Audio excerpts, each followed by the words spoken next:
inta garsoorku waxa ay ka mid tahay howlaha asaasiga ah ee ay xukuumaddu ballan qaaday markii xukuumaddani ay baarlamaanka hor tagtay ee ay hortiisa ku dhaaratay iyo markii xataa xukuumaddii tan ka horreysay oo wasiir kale halkan uu joogay lagu dhaartay hawshaas meel wanaagsan bay maraysaa sharciyadeedii waa la diyaariyey maalmo dhaweed waad ogeydeen in la tashiyo laga sameeyey xeerka nidaamka garsoorka in laga sameeyey marka waxaan idiin sheegayaa meeshaas meel looga laabanayo ma jirto garsoorkeennu waa inuu sharci ku dhisnaadaa cid aanan sharci u lahayn in ay garsoor samaysana garsoor looma saamixi doono inay garsoorka ka shaqayso dhammaanteen inaan isu kaashanno oo aynu fahmno soo celinta heybadda uu leeyahay garsoorka soo celinta kalsoonida bulshada ay ku qabto garsoorka inay tahay waxyaabaha aasaaska u noqon kara dib u dhiska dowladnimadeena aasaaska u noqon kara marka taa waxaan rajaynayaa intiinaan iyo inta kaleeto ee howlaha cadaaladdu ku shaqo yeelan doontaba inaad fahamtaan in jidka dib u habeynta garsoorku uu yahay jid toosan oo lagu socdo oona marayo waddada sharciga uu jideeyey tan dastuurkana waxaan rajaynayaa inaad marar badan la socotaan in guddigii dib u eegistii iyo hirgelinta dastuurka shaqadiisii uu bilaabay oo maanta xubnihiisii ay muqdisho joogaan shaqadooduna ay wadaan sidoo kaleetana baarlamaanka soomaaliyeed shaqadii dib u habeynta dastuurka uu isaguna wado oo meel fiican ay marayso marka waxaan aad u rajaynaynaa inaad kalsooni badan ku qabtaan dadkeenuna kalsooni badan ku qabaan inaynu gaari karayno higsiga ah in dastuur ay soomaali leedahay oo dadka soomaaliyeed samaysteen oo luqadooda ku qoran oo raalli ka yihiin inuu inoo samaysmo xilli dhow dadkeenu baarlamaankeenuna oggolaaday dadkeenuna afti u qaadeen iyagoo meelo kala duwan joogo iyo in higsiga 2016 ee dalkani in madaxda xukumi doontaa ay noqdaan madax la soo doortay ee aanan ka imaanin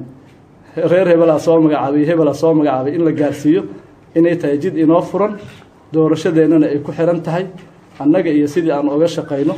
iyo ummadeennu iyo sidii ay oga shaqaysana ay ku xiran tahay baan aad iyo aad u rajaynayaa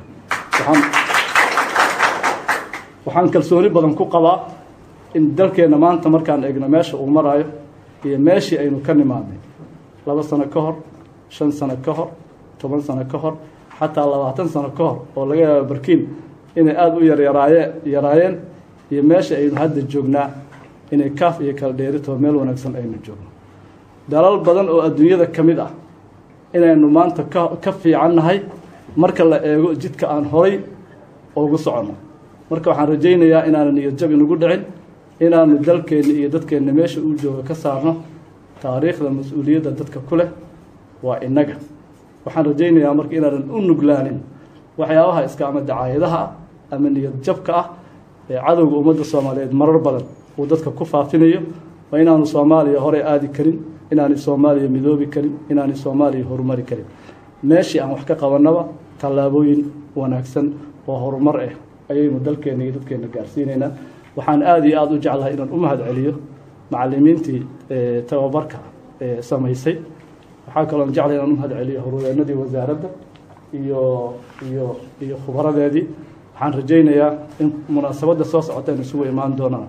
ay intaa ka sii weynaato dhaqanka tababarka ee ah in hoteello la aado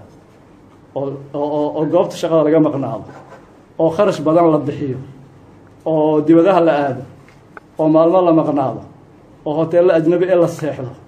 oo lacag badan ay ku baxdo iyadoo aqoontaas mid la mid ah guryaheenna iyo xafiisyadeenna iyo dadkana la jooga ee hayaan dhaqankaas waanu bedelaynaa waana bedelaynaa